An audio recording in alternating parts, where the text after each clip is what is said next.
It's actually a really good thing to be having tests, because that means that that work on your neural architecture is going on in the background. The more you get tested, the more you're connecting up neurons with synapses. So I think that's a really important thing to say as well in terms of, patience around manifestation.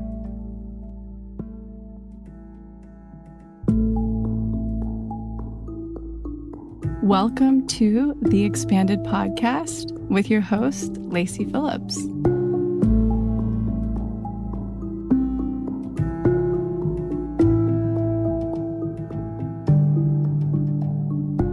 As a leading manifestation advisor with a process that's, radically different from the old New Age model, mine is rooted in psychology, neuroscience, and my energetic gifts. I created this podcast to help you expand your subconscious limiting beliefs about the potential of deserving the manifestations you're calling in. Therefore, you're tuning into this podcast series to show your subconscious that anything you desire is possible. And by pressing play, you've already started the process of manifesting it.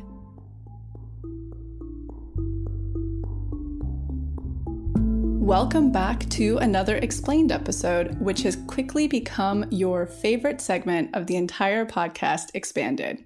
In Explained, Dr. Tara Swart joins my co-host Jessica Gill and I in deep diving on specific themes within manifestation, which all of you love because it's where we bridge our process of manifestation with neuroscience and psychology and the deep science that anchors it all together. Back in July, Dr. Tara Swart joined us as our psychology and neuroscience advisor. And why we handpicked her, besides the fact that she's so unbelievably marvelous, she has a PhD in neuroscience and a former medical career as a psychiatrist of 7 years. She's also a senior lecturer and on faculty at MIT, no big deal, and senior lecturer at King's College. She's currently working on research projects on plasticity and epigenetics. She has Google Talks, LinkedIn, Facebook, and 2 TED Talks. She's also the author of 3 books, her latest being The Source. So let's get into another Explained episode where Dr. Tara and I break down the energetics and science of manifestation, offering a roundtable perspective on the deep intricacies and connection. Here goes.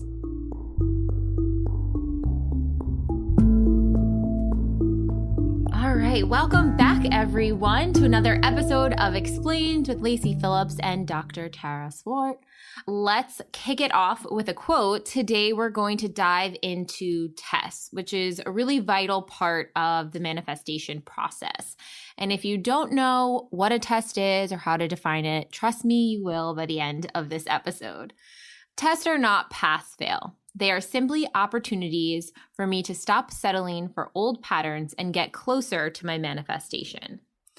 So I actually wanted to share something that the social team, Kay and Grace, had shared on Instagram, which is that we face tests every single day. If you think about your car that won't start, an emotional trigger that shows up in a difficult conversation, a friend pushing your boundaries, a dreamy yet emotionally unavailable suitor, or a boss that refuses to respect you, it seems that tests are really presented to us almost on a daily basis in various ways. And from my understanding of tests, it seems like it's the universe's way of asking and showing us where else can we grow. Lacy, Dr. Tara, welcome. How would you guys start to define and boil down the idea of tests? Yeah, so I'll kick that off. So such an interesting concept that when I used to practice old, what I sometimes called rhetoric manifestation, New Age manifestation, think positive, nothing like this was ever spoken about. And I started to notice when I dropped all of that and I watched what I did when and started to figure out the patterning around manifestation, I would always be tested when I was stepping into a new level, for lack of a better word, because often when we're manifesting something, it's greater than we already are. An example of that could be with partnership. I had, been a doormat for many years, like the LA doormat, following my heart, doing all the things wrong, and, constantly having the emotionally unavailable person. And so when I let that go and I was like, I'm ready to actually really call in the person I want, that's when I started to realize that self-worth is more of the law of attraction than positivity. So in alignment with self-worth, what I figured out in manifestation is we're just attracting the same worth. The worth of what we want is, having to match and equal the worth of where we're at. That's how we connect together. That's the real law of attraction. And I started to notice that because we tend to manifest greater than we already are, usually we're being asked to grow our self-worth, our deservingness, to step into a higher level of that to match what we're wanting. And therefore, whatever's happening in that weird vortex, that magnetic pull of what you want to you, the universe begins to test you. And it's asking you, and it's literally this: will you settle for the things you used to settle for in the past? Because what I came to believe in manifestation is the universe's only objective for us in this lifetime is to get back into that whole, worthy, authentic self that we were born as, or what our soul is. And, going through the world, we experience pain, shame, programming that kind of creates this onion layer around us. And therefore, our job now in manifestation is to peel those onion layers back and get to that true authenticity. So anywhere where we're a doormat or we're settling or we have low self-worth isn't really ours. Truthfully, it's something we've picked up through conditioning along the way. Again, may it have been pain, shame, or programming. So I think that that's really why the universe tests you, because basically it's kind of preparing you to grow into this next level, which is so interesting that it's the word growth, because essentially you're just coming back into yourself, your truer, more authentic self, but you will be tested. So the lower your self-worth was prior, so going back to my example of dating, and I was doing all the things wrong. I was like sleeping with people too soon. I was like coming over too late. I mean, just really low self-worth behavior that I think many of us have probably been at, just not knowing better. And for me, it was, just the way that I had grown up and how I valued myself. And so when it came to actually manifesting in the true partner, where the worth was greater than where I was tested each time. And so that testing process tends to, and we can get into this later, but tests show up in two different ways: opportunities or triggers. But we'll talk about that in a bit. So when you're being tested with, say, going into dating new suitors, it'll be the universe literally asking you, are you going to settle for low self-worth behavior, or are you going to pass this and be in your worth, like unabashedly, unafraid? And what you said, Jessica, is so important. Tests aren't pass or fail. I just energetically don't know a better way to describe them, because if you do quote unquote fail a test, which that's why fail isn't the best word here, you'll just receive another one. So it's not like you're pushing your manifestation away. It's not like you've, done something really bad. In fact, when I did work with clients, I would often tell them to run into the fire and burn yourself so bad that you are never tested with that thing again. Like you've learned your lesson and you're not tempted by the old emotionally unavailable thing, the toxic job, whatever the circumstance might be. But yes, you will be tested. And the closer you get to your manifestation, the more subliminal the tests become, the harder to define. And in How to Manifest, the way I could energetically describe them is it's kind of like a carrot's being dangled in front of you. And it's like, are you going to take the carrot? Or are you going to really, really own your worth, what you want, your desires, and really say no to anything that isn't that? So that's kind of in a nutshell, energetically, how I discovered tests. And many people listening who maybe haven't experienced this process yet, it would be really common when I would talk about it. People would be like, oh my gosh, you're right. I am always tested, and I never really noticed that. So I'll kick it over to you, Dr. Tara. Thank you. You've basically said it all, but I want to reiterate and just expand on a couple of things that you said. I really like the way it's written in the workshop, because it's so real, where it says, are you going to settle for the same shitty thing you've settled for before? Like, that's actually a question that we should ask ourselves when presented with this sort of choice. And I think that even thinking about things like, should I date that guy, as a test, gives you that sense of perspective, because when you're emotionally involved in a situation, you lose perspective. If it's your friend that you're advising, it's much easier to say, that's not what you said you wanted, or, don't rush in too soon. So acknowledging that, okay, this is a test from the universe, allows you to sort of have that conversation with yourself that you'd have with a friend, or a well-meaning friend would have with you. And I do actually see that dating is the place that this really shows up a lot. And what you tend to see is yourself or other people settling. And to me, settling is the opposite of being expanded or manifesting. If you settle, the thing is, like you've said, there's no pass or fail. But if you go out with someone because you fear I'll never meet someone better or someone else again, you're just wasting time, because you will realize at some point that that wasn't right for you. And then you'll have to start again. So passing tests is a way of accelerating your manifestations. I love that. Really quick, I want to interject with a quick psychology question, or maybe this is a brain question. When you said that, when you're emotionally involved, because there is a process, for instance, in our workshop, Unblock Love, where I do suggest not sleeping with whomever for a certain amount of time that you're courting or dating or vice versa, simply because we all know brain chemistry. Once the hormones get involved, it's much harder, especially for a female, just simple biochemistry. After we've slept with somebody, we're much more attached to them. So our decision making is much more muddled and we're not able to see red flags. So coming from that perspective, and this could be applicable to anything, jobs, whatever. I'm in the process of manifesting the next retreat house. And there's many times where I've been like, I could make that work. What's going on there when you're in the thick of it, in your brain, and you're willing to settle? Such as you said, if you were advising a friend, it's so much easier to see from the outside. So two things, one specific to love and one more general. So I'm really glad you mentioned the chemistry of sex, basically, because so when women have an intimate relationship with someone, they release floods of the hormone oxytocin. That's the bonding hormone. And so female orgasm is related to the hormone oxytocin. And so what oxytocin does is it makes you feel warm, it lowers your guard, and it makes you feel really bonded to the person. And actually oxytocin underlies childbirth, the bond with newborn baby, and it also actually underlies the production of breast milk. And it's very much part of being in love, and it's part for women, it's part of sexual relationships. Interestingly, in men, if men have sex with someone, they definitely release a lot of testosterone, but they only release oxytocin if they love the person. So that's why, it's sort of, people always say that if women have sex with someone, then they, tend to get attached, but men don't. But it's because men can have sex and only release testosterone.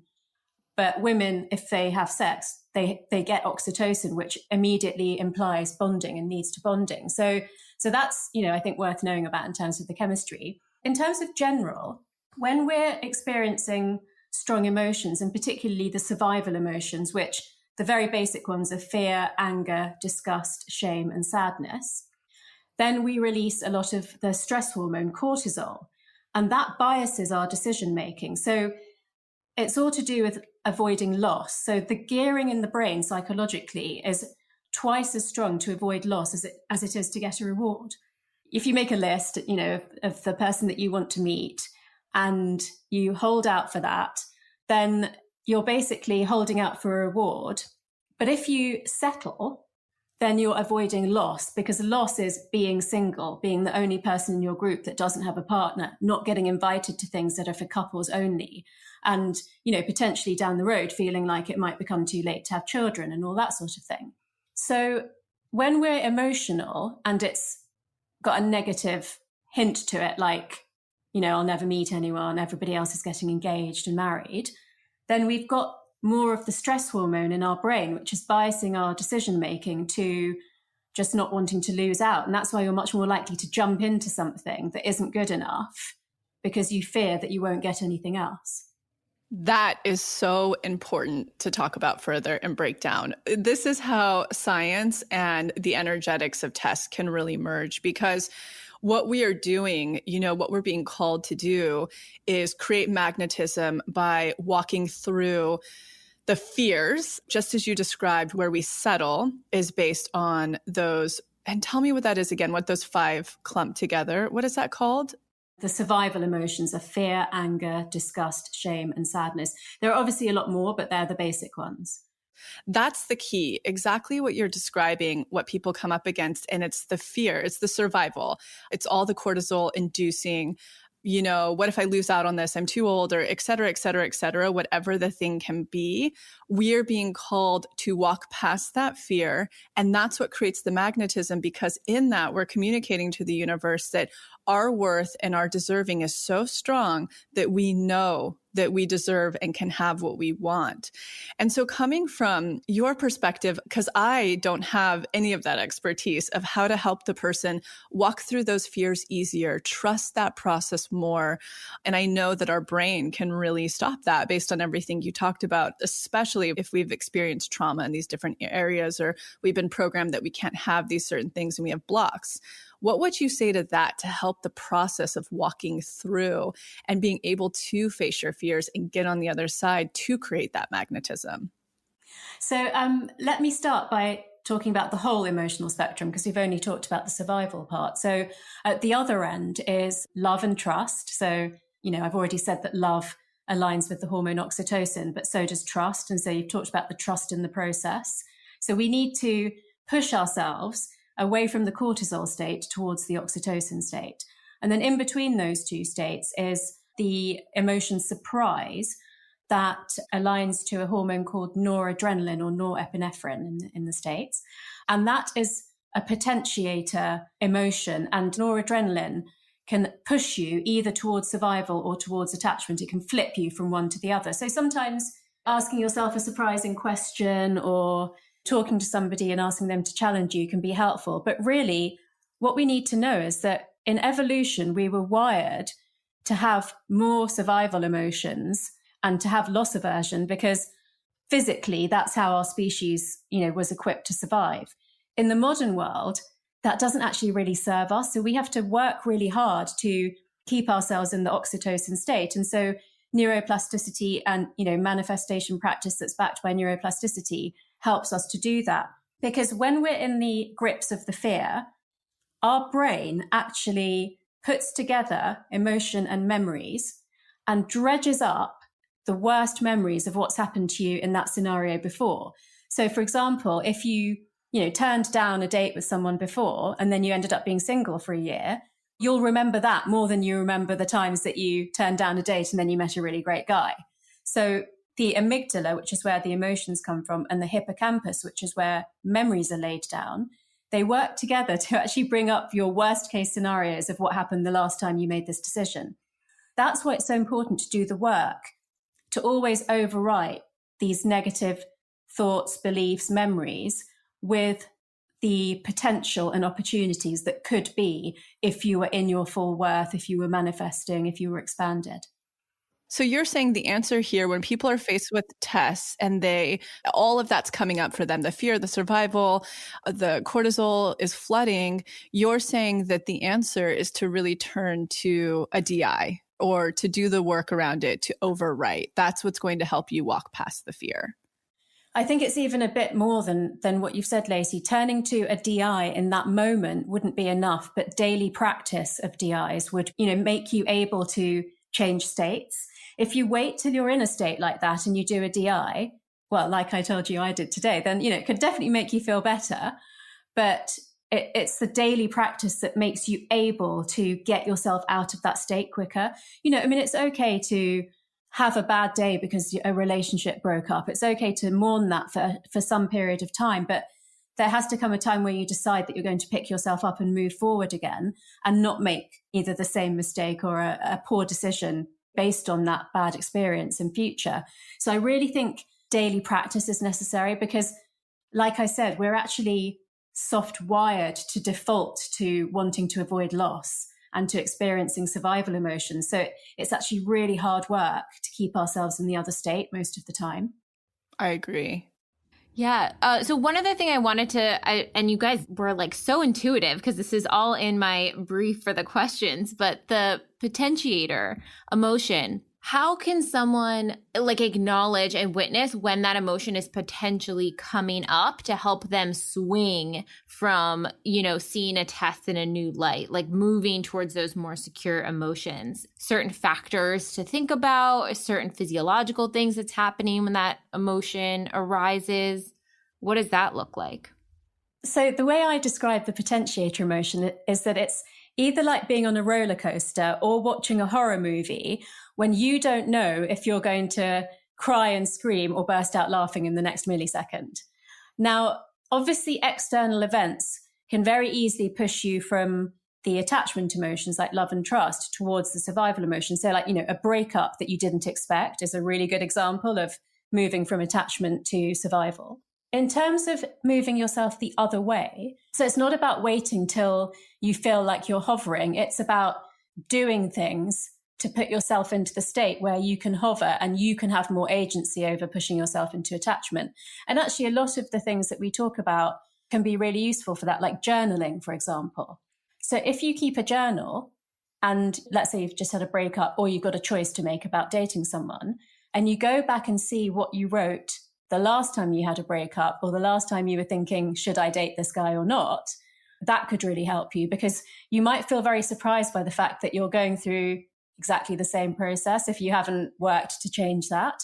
Or even if you have, when presented with an unexpected life event, it's very easy to go back to however you've behaved before. So, a good example is, you get dumped by your boyfriend and then your pattern may be that you immediately get onto a dating app and try to date as many people as possible and, maybe jump into bed with them too quickly because your decision making is not at its best.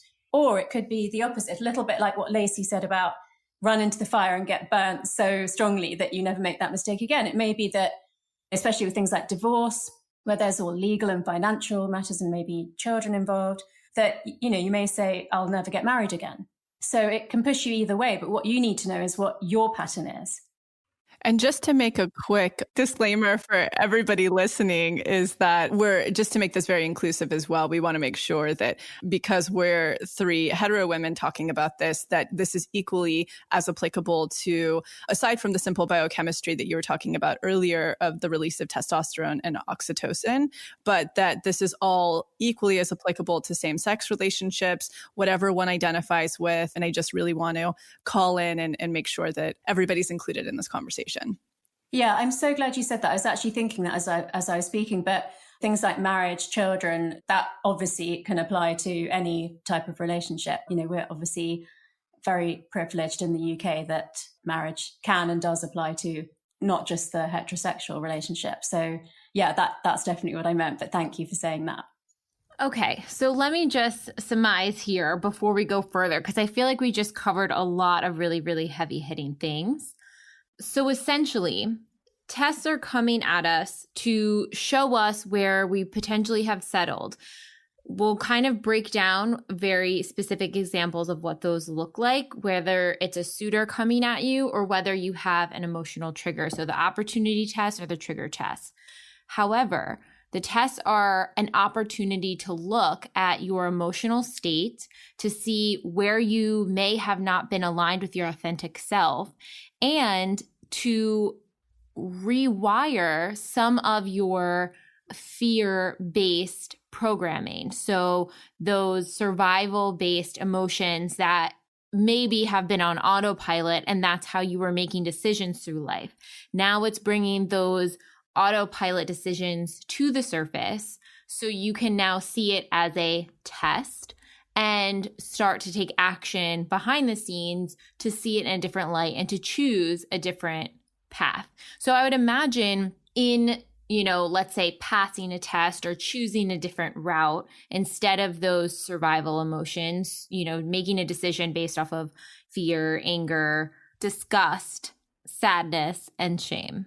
So instead of choosing something in that route, you are now able to do a DI, to do journal prompts. And then when the test presents itself, you eventually become on autopilot to choose something that's towards, trust and love and joy and the secure attachment type.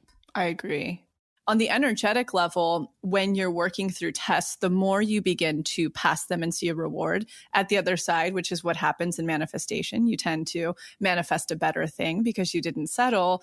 What it starts to create is what I call the trust muscle. And so this is so great that we're highlighting the sort of science and pathway around creating that deeper trust and trust muscle, which I think for me, I've always recognized that personally, the more I was rewarded on the other end, it was much easier for me to switch out of that, survival space into the, no, it's cool. I can trust in the universe. This process works for me always, into that trust. So I love that you touched on that as well, because energetically, that's the intention for people.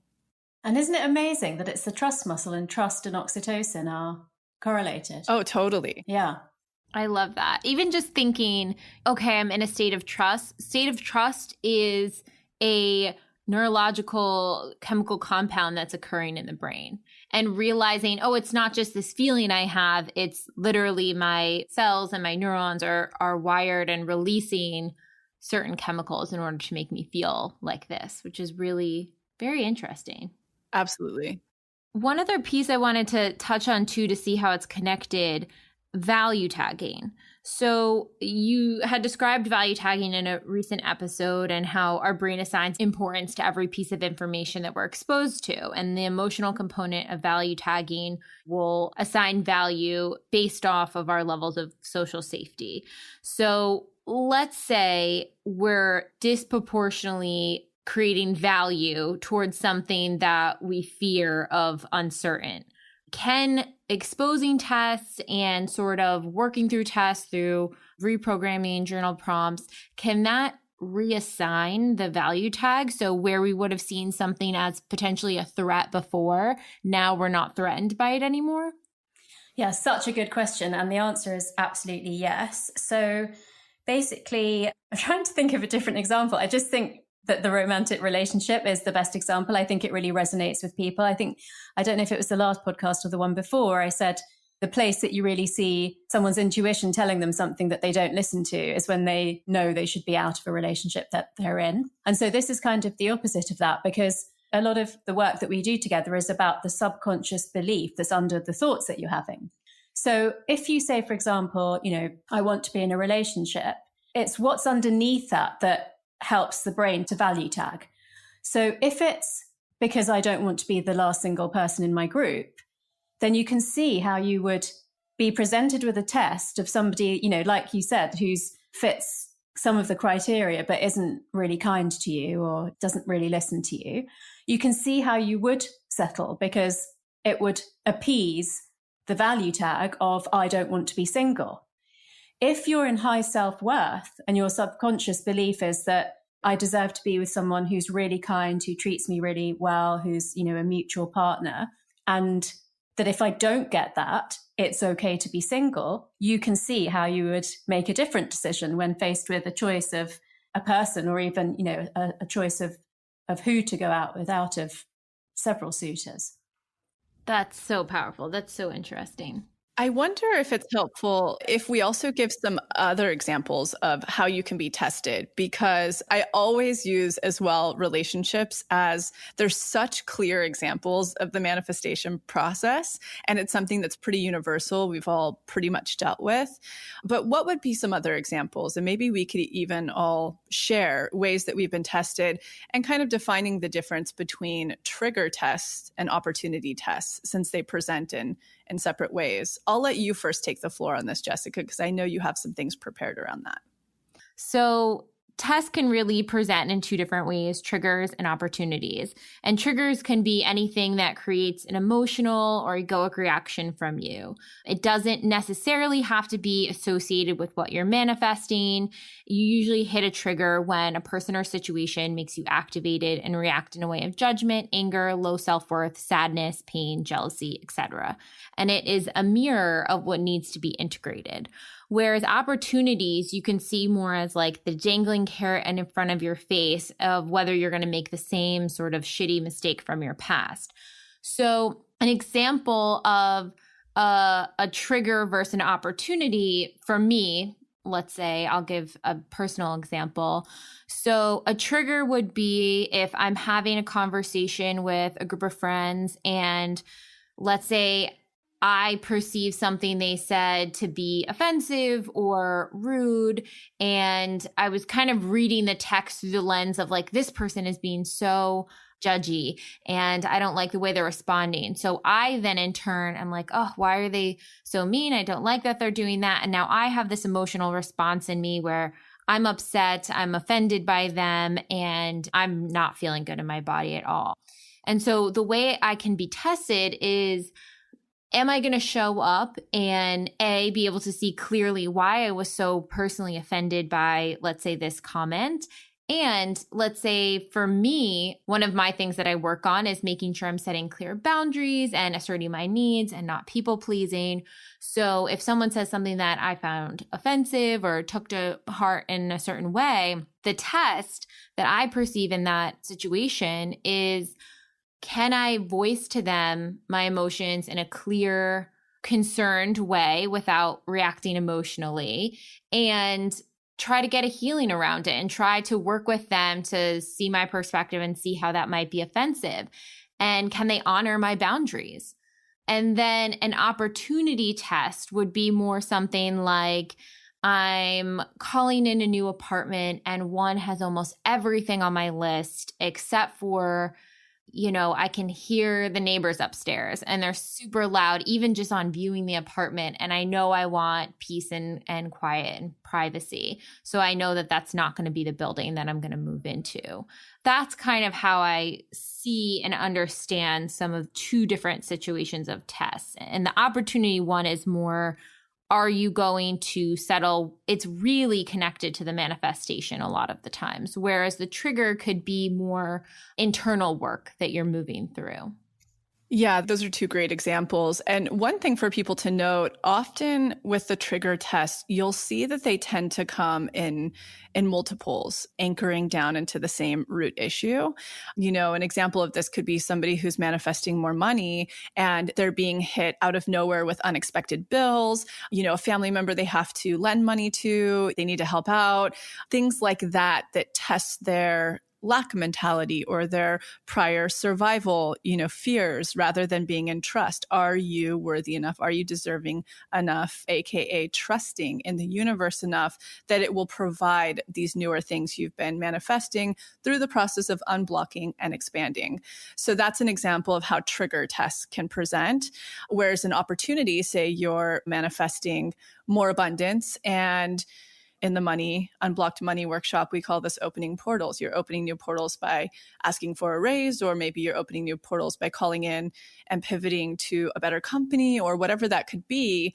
Opportunity tests would show up just as Jessica just defined. It would be in maybe at your current company that you're calling in a raise, that they're willing to offer you everything else you're wanting out of a new company, but the pay. Or vice versa, if you're calling in a new company, it's a new company that looks like it has all the bells and whistles, but the pay, and maybe even the boss resembles the treatment of the old boss that used to be toxic. There's many ways it can show up, but that would be a clear example, because I know a lot of people are very focused on that during this climate. The two ways that trigger tests can show up, and certainly opportunity tests around money.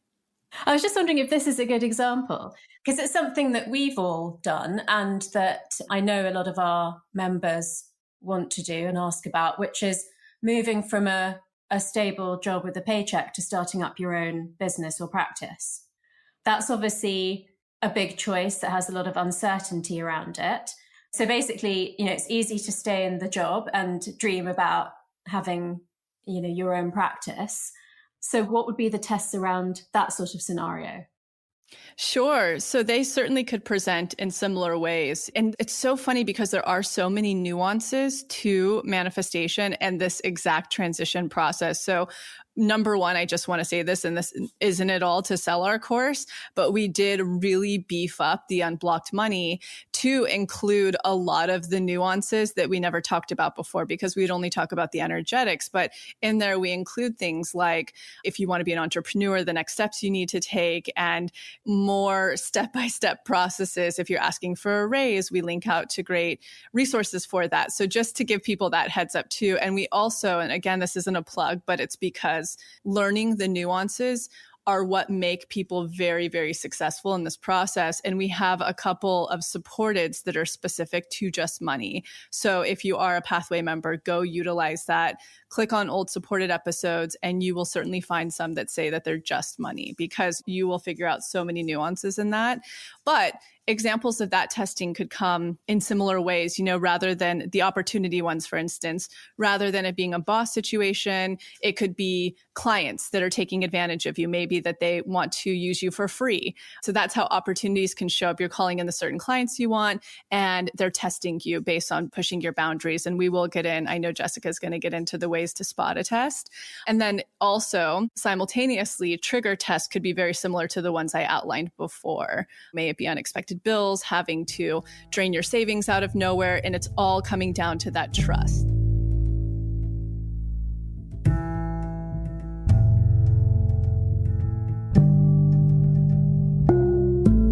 So I'm quickly interrupting this episode to invite you, if you're ready to start your manifestation journey, or if anything you've heard in our manifestation episodes has piqued your interest, to begin.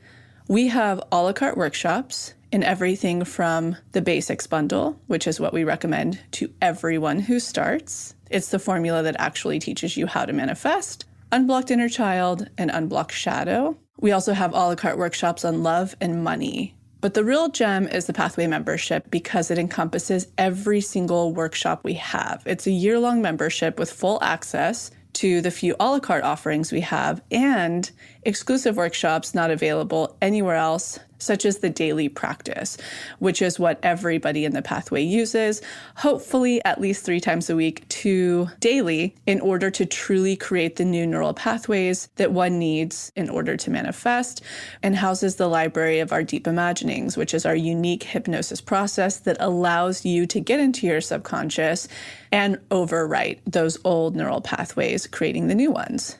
You can use our special code EXPANDED, all caps, EXPANDED, to receive $20 off your first a la carte workshop purchase, or $20 off your first month of the Pathway. Again, that's all caps, EXPANDED, EXPANDED. Okay, now back to the episode.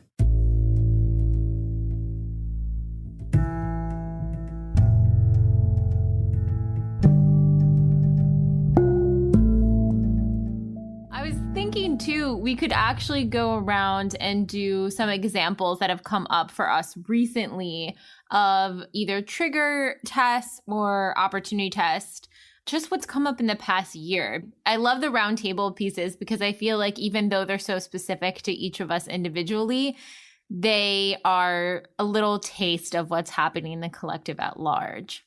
Sure. I've actually thought of one whilst we've been speaking, which is that I had made this decision to move away from so much, largely corporate work, to doing more work around manifestation and the laws of attraction and things like that. And literally in the week where I decided, okay, that's what I'm going to do, I got so many requests for podcasts that were corporate. And so I got a few and I thought, no, I've made this decision. I'm going to say no to that. And that was okay. But by the end of the week, I got one request from a sweet friend who I've mentored. I've actually been on her podcast before.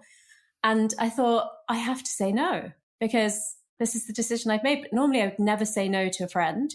But I felt like this is a test, so I have to. I found that quite hard. And then one came from nowhere, a woman who'd given me a great work opportunity in the past, had just set up a podcast and asked me to be on it. And so I wrote back and I said, look, I'm working really hard on this decision that I've made to do less corporate podcasts. So it's just really not good timing. And the lovely thing was that when I, like you've just said in, your trigger example, when I was clear about my boundary, I actually got a really positive and understanding response from her. And that really taught me a lot about tests, because I don't know what you imagine when you're afraid to turn down a potential test. You maybe think that the person is going to be really upset with you, or that you've let them down, and all these sorts of things. So it was really good to see that when you do actually do what you said you would, that it doesn't necessarily have that bad outcome that, we talked about before, how your brain makes you think that all these bad things will happen. Passing a test actually shows you that that's not necessarily true.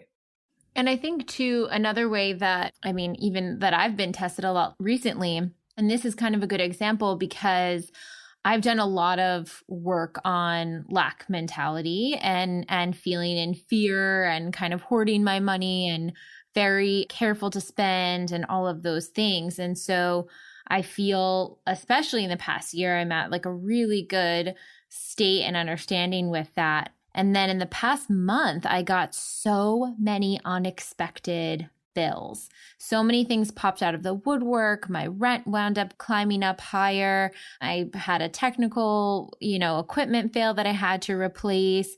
I had to repay renter's insurance that came up randomly. Just all of these things that were like pretty steep bills. And in the past, I would have panicked, freaked out, been saving my money even more scarcely, scared to spend, which really is communicating to the universe, I don't feel like any new money is coming to me anymore. There's no opportunity for new money to come in through any sort of portal. You're really closed off. And instead of seeing it that way, I was like, okay, I could very clearly see these are tests. I wonder what's coming next. What is coming around the corner? And so one of the big things that I stepped off a huge cliff was being disconnected from my mom financially. She had paid for all of my flights home during the holidays, and that was amazing for all the times. And I'm so thankful that she was able to do that. But it wasn't until I said, no, this is my responsibility. I'm going to pay for all of these flights, even though it's a beautiful gift. I really got into a secure place and out of lack with money. So one of the items that I ordered somehow went to her Amazon card instead of mine. And she's like, oh, it's fine. Consider it a gift. I'll pay for it. And I was like, no, absolutely not. Like, I'm being tested so something can come through. If I let you pay for it, something's not going to come through. And right after, I got an unexpected back taxes check in the mail that almost covered all of the expenses. It was so quickly the shift between all of those tests and then the manifestation of it coming through. So I remember you telling me about some of the testimonials on the website for manifesting money and that they were quite impressive. So I went and looked. So I think that reading things like that, hearing the stories that we've shared, if you're aware that you're being presented with tests and you remember these positive outcomes, then it's doubly helpful. It's one thing to be aware, but remembering other people's stories of having gone through tests and getting a good outcome is just really helpful to override that, negative memory dredging action of the brain. And one thing for everybody listening to be very excited about is internally, as many of you know, we've been working with Dr. Tara to go through the workshops and really back them by science and put more neuroscience specific and effective processes in there. And one specifically we're really looking at is the daily reprogramming exercise. So a bit of what you're talking about now is something to look forward to, as there's going to be different steps that are very effective in overriding old loops that no longer serve us in order to truly effectively create these new ones. So the process that you talked about when you're in the midst of it, going to read or recounting and remembering other people's experience, what exactly does that do in the brain when you're faced with a test, like when you're in the thick of it? So that speaks to the whole seeing is believing kind of aspect. So we actually, you did a post that featured me recently talking about examples like when Roger Bannister first ran the sub 4-minute mile.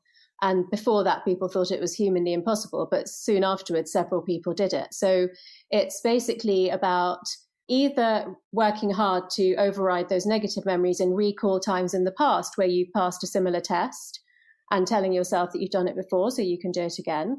Or if you haven't got an example of your own, then it's about having expanders or just other examples of people facing similar tests and then making the decisions that we've described or that you see on the testimonials. And so just knowing that that can happen helps the brain to not default to that fear state of, if I don't take this job offer, or if I don't accept this salary, or if I don't date this guy, then I'll never have any opportunities again. It reminds you that actually people who pushed back on a salary offer often got a higher one. People who thought that they'd run out of funds and all these bills were flowing in sometimes get a repayment of their taxes. So it's just helpful in terms of overwriting the natural default of negative memories that can happen when you're faced with a test. Wonderful. And then for those steps of spotting a test, so we have sort of kind of your checklist of what to look for, you're like, is this a test? I'm not sure. A, does it impede on your boundaries that you've set for yourself? So the one that I said earlier, there's a certain level in which I want to be spoken to and have respect with my, close friends. And so like checking in, did this person cross a boundary of how I want to be spoken to and what that looks like? That could be in any relationship in your life, family, friends, coworkers, etc. Or even with yourself. I notice, if you cross a boundary with how your inner critic is speaking to itself. If you wouldn't talk to a friend like that, why do you talk to yourself like that? And kind of checking in with that. B, do you feel shame or embarrassment regarding it? So for a test, if the job offer that you were thinking of taking makes you feel, embarrassed or shameful to take it because it feels like you're really settling below your worth, it's probably a test. And then the last one, does it make you settle or feel small? That feeling that you're not playing in your full authenticity, this really doesn't feel aligned with who you truly are, and you're kind of people pleasing yourself in a way that's probably a really good indicator that you're facing a test. And yeah, so that's really important to identify and spot a test. May it be an opportunity or a trigger, you can always walk it through those three, and we'll have them in the show notes as well.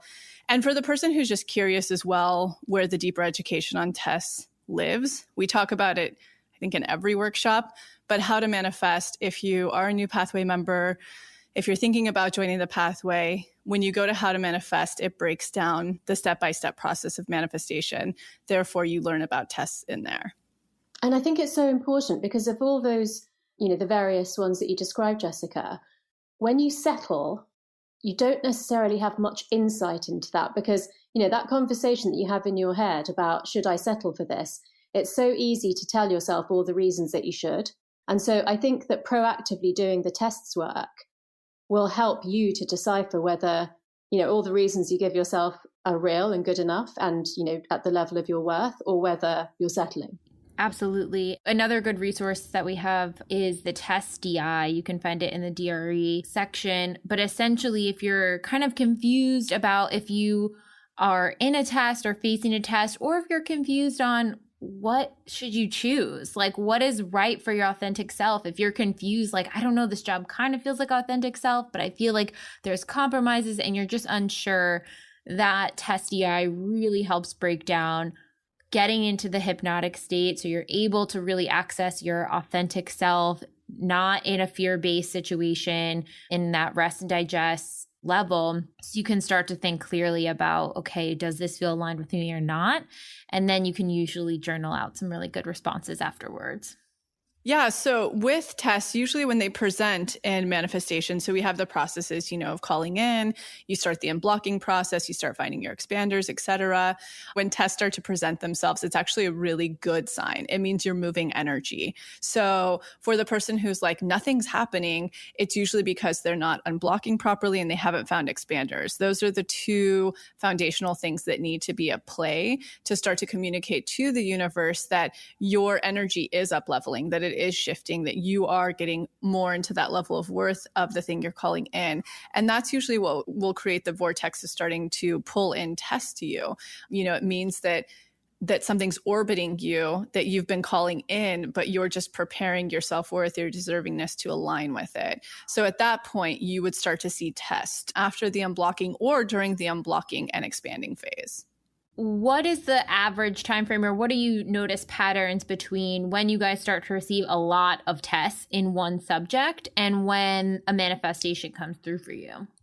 I think it's really tricky to say the actual timeline because I always feel like it sort of happens in hindsight. So you have all these tests and then sort of nothing happens for a while. And then it sort of feels like from nowhere, the manifestation happens. And it's only really if you take the time to reflect and look back that you think, oh yeah, I had all those tests and now this thing has happened. So that's my experience. But I'd love to actually know what Lacy thinks of the timeline. Yeah, I think for everybody, it's different and varies. So it really depends, especially where someone's worth was at before in ratio to what they're calling in. So if their worth was very low, they were very much settling, very low self-worth behavior, they'll probably start to see tests a lot quicker because they have to move through a few to get to the thing that's orbiting towards them. However, if it's a person who's really been unblocking and they've really been doing this process for a long time and integrating, or they just get it and they've been integrating very quickly, the test can it varies. It can not be very many tests before the thing comes through. So it all is in ratio to where your self-worth is based on what you're calling in. And it's interesting too, because when you start to become the person who manifests a lot and builds that trust muscle and has done a ton of unblocking work and expanding work, your tests most often tend to become more trigger-based than they are opportunity-based. And they become a lot more subtle. So it really is so personal and unique to everybody based on where they are, where their self-worth is in ratio to what they're calling in. And I just want to highlight for anyone, because I know we get this question a lot of like, I just had a bunch of tests and now it's been a month. Why hasn't my manifestation come through yet? Part of the test, it's really a test also in the surrender of releasing the control of when your manifestation comes through. So if you pass all these tests and you're like, cool, I deserve the manifestation now, that's another form of sort of kind of controlling your outcome. And I think leaning more into that surrender piece of, okay, I'm cool whenever my manifestation comes through. I know it's coming, period. I don't need to worry about the timeline specifically. I'm confident through this next phase. And that's, as you start to almost dip into the magic dark, which is a whole nother concept I'm sure we'll touch on another time. But I just want people to know and hear and understand it's so nuanced. Passing tests is going to give you situational magnetism and put you in an elevated state because you made a decision for yourself and you're up leveling and your worth is up leveling, but don't have so much attachment to a very specific timeline because it can be so different. And to touch on that note, getting into the energetic of what you just said, we've broken this down in a whole supported episode as well. But what you're referring to, because I could probably feel a lot of people hearing what you were saying, Jessica, and having their hearts sink to be like, oh God, I have to wait longer for my manifestation. And what Jessica's referring to is that dog paddling energy. It's more energetic based, where when you get to the place of understanding and trusting and knowing your trust muscle and deservingness. So essentially, when you're out of that dog paddling phase, it signifies more worth and more deservingness. And it's not something that you can fake. It's something you arrive at. So that's what you were talking about. It's another level of worth, of trust, of knowing and deservingness. And that, I think, comes over time as you build your trust muscle. I'll kick it over to you, Dr. Tara. The neural correlation of that is, and this is the reason I say why daily practice is so important, is that as you are connecting up neurons through their synapses and strengthening that connection and building up thicker pathways in your brain for your self-worth, for whatever you're trying to manifest, that takes time. And we've said before that repetition and emotional intensity, they, aid that process. And the magnetism is a very intense emotion. It's the, really, really wanting this thing and knowing that it's the right thing to want. It basically is that there's a tipping point where enough neurons have connected up through synapses and created a strong pathway in your brain that now becomes the default pathway rather than the way, what you used to believe or the way you used to think or the things you used to settle for. And so it's actually a really good thing to be having tests because that means that work on your neural architecture is going on in the background. The more you get tested, the more you're connecting up neurons with synapses in the right direction. So I think that's a really important thing to say as well in terms of patience around manifestation. But you're completely right, Jessica, because once you get it and it works and you've got good examples in yourself and from other people of it working, then the process does accelerate.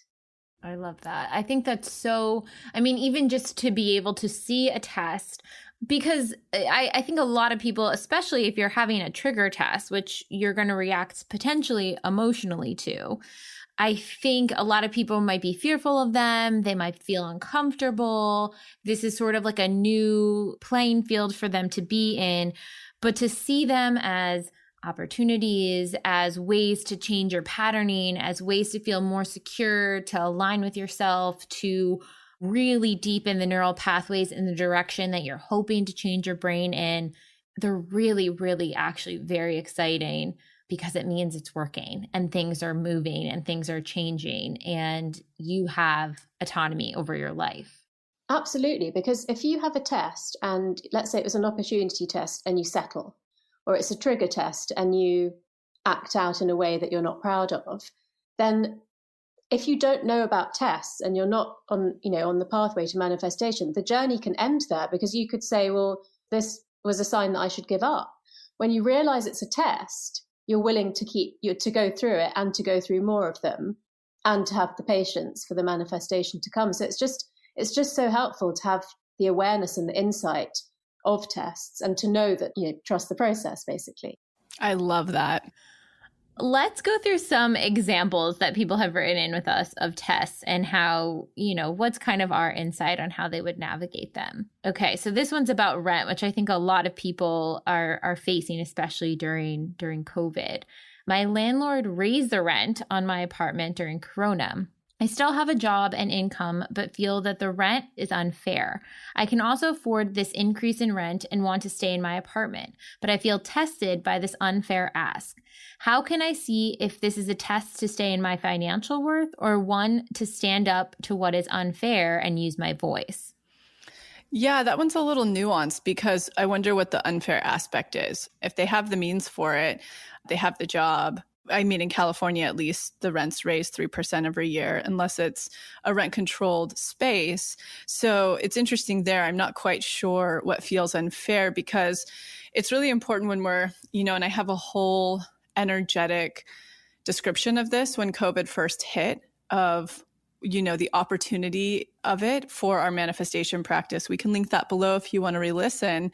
But it's really important that when we are experiencing something like a pandemic, the outside messaging isn't fully controlling our own authentic worth, our own authentic code.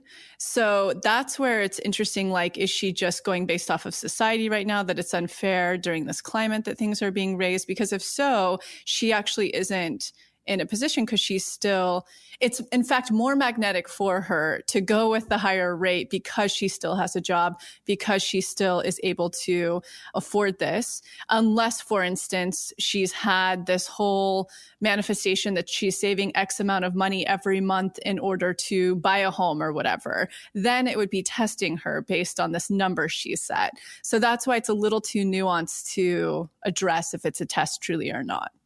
I think that's a great insight too, whereas like it can seem very clear, like, oh, this thing that makes me feel uncomfortable, this must be the test. I'm going to stand up to it. But tests can be so nuanced. And that's why I think that test DI is so helpful because it's really getting to the root of, okay, this situation presented to someone different could mean something completely different. Totally. And that's why it really gets to the root of what is your programming and how are you interpreting this course of events? Like, what does this mean to you? Yes, absolutely. Yeah. And same thing with the text I was saying earlier, when a friend said something rude in text message to someone else, that might not have been rude to them, or they might not have been bothered by that. But because, I might have a habit of biting my tongue and not saying anything to this friend, what I'm individually particularly being tested in is, can I voice my concern with this friend openly and set a boundary?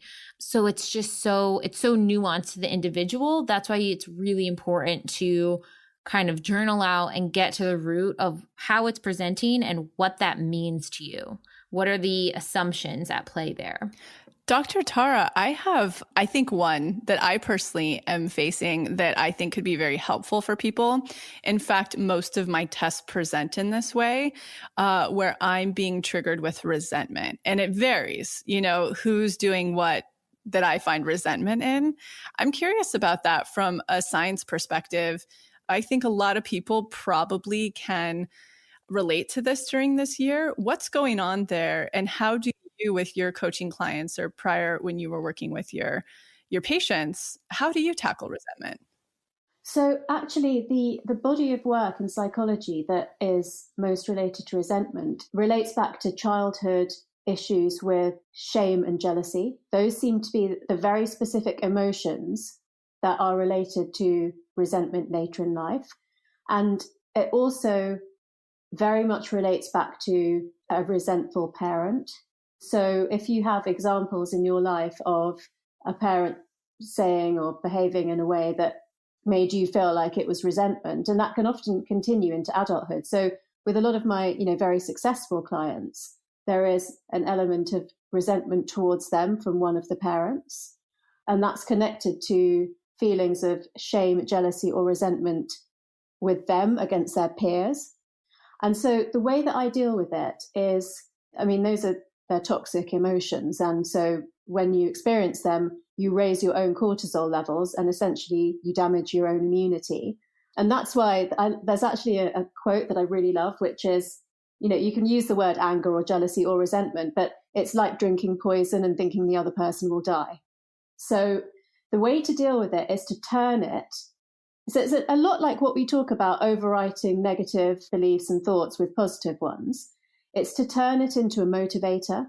And so actually this answers Jessica's earlier question of the potentiator emotion that moves you either way, but in this case from a survival emotion to an attachment emotion. So obviously you can do the deep work on it, but actually a kind of, a quick way to start dealing with it is, what is it about that person's success or what they've got that I want a version of? And then to put all of your energy into trying to, create the thing that you want, rather than wasting your energy on resenting whatever it is that you're resenting, whether it's a person or a thing. So actually, I think an interesting example is where I was telling you earlier about some of the travel restrictions in Europe and how, to me, that just feels like a big sense of lack of freedom and lack of choice.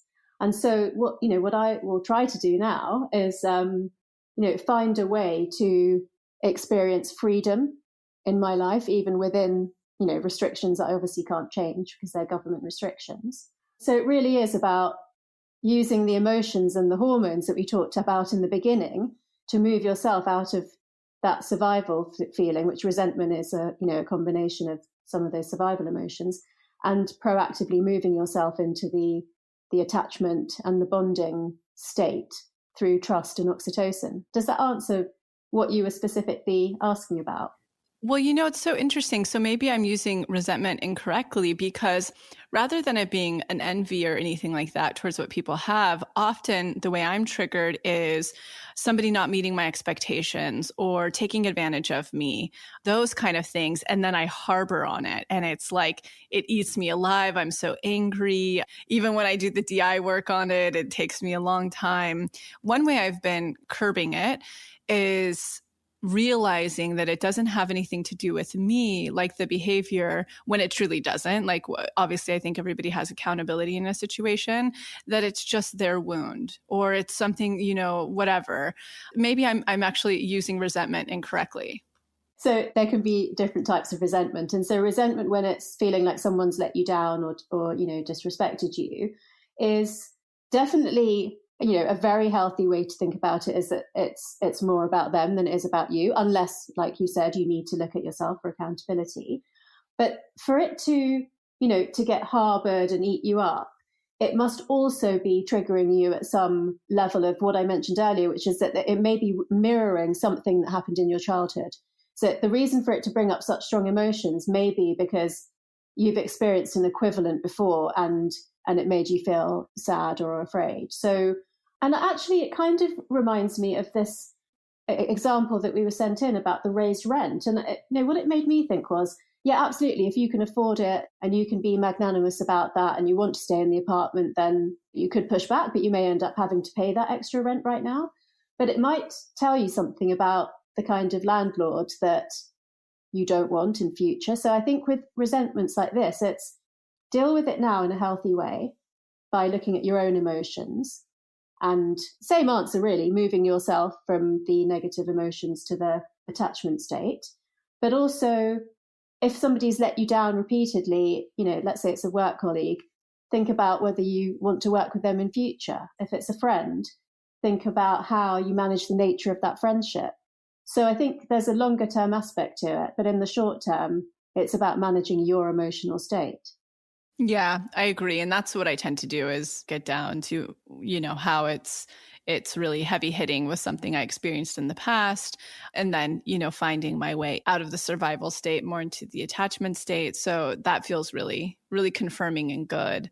I seem to have had a pile of them recently. So that's helpful.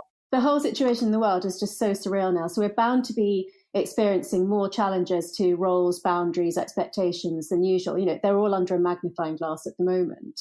And so I do always think it's really important to say that if something happens, it's okay to feel survival emotions for a period of time, but it's about rapidly re-engaging with the positive ones. That's for your own resilience. Mm-hmm. I love that. So it demonstrates resilience, but it also builds your resilience. Yeah. This is so powerful. And I really, really loved how sort of Tess really ties into neurologically what's going on in our brains, and really understanding that. I think the first step of working through Tess, or working with Tess, if this is a new concept to you guys, that bringing it to awareness, understanding where you're being pushed into those kind of other emotions, and witnessing it as a test and as an opportunity and as a trigger, and being able to play with that energy and go in and heal parts of yourself that are craving to be healed. Perfect. Yeah, love it. Really informative for me as well. Well, thank you everyone for tuning in, and we hope you take the next week to really look at where triggers, opportunities, and tests are presenting in your lives, and seeing if you can start to lay the ground for new neural pathways and make a shift. Best of luck. And thank you, Dr. Tara and Lacy, for your expertise and wisdom as always. Yeah. And you as well, Jessica. Bye, guys. Thank you so much for tuning into the episode, and I hope you enjoyed it as much as I did, we did. And in case you're not totally ready to join the pathway yet, I wanted to share a few of our free offerings that I'll often suggest to people as a little bit of a blueprint to get them started on their manifestation journey. The first place I like to direct people completely for free is the motivation. You can see it linked below or on our homepage as our testimony library. And it's categorized by different subjects, whether you're calling in career, money, love, wellness, and much more. When you're reading about a member's experience of what they manifested, you're actually seeing to believe and showing your subconscious that that very thing is possible for you. The second place I like to direct people is to the free clarity exercise, which is also linked below. In it, you get to try our own unique hypnosis process, learn about the science, and some journaling prompts. And the best part about this, you'll get a tiny taste of what it's like to go into your hypnotic state, bring your subconscious forward, and create new neural pathways while receiving clarity. And the third thing, if you haven't listened to it on this podcast yet, please go back to the episode titled Manifestation 101, where you'll learn the basics of neural manifestation to truly understand this process. So go ahead and check out those free resources, the motivation, the free clarity exercise, and the episode Manifestation 101, all linked below. And in an effort to make sure to have representation in this process series, go ahead and submit any process testimonials you have, especially to our LGBTQ+ community, our BIPOC, as well as the Ys, which is anyone in the community who is 45 and over. All right, we'll be back next week.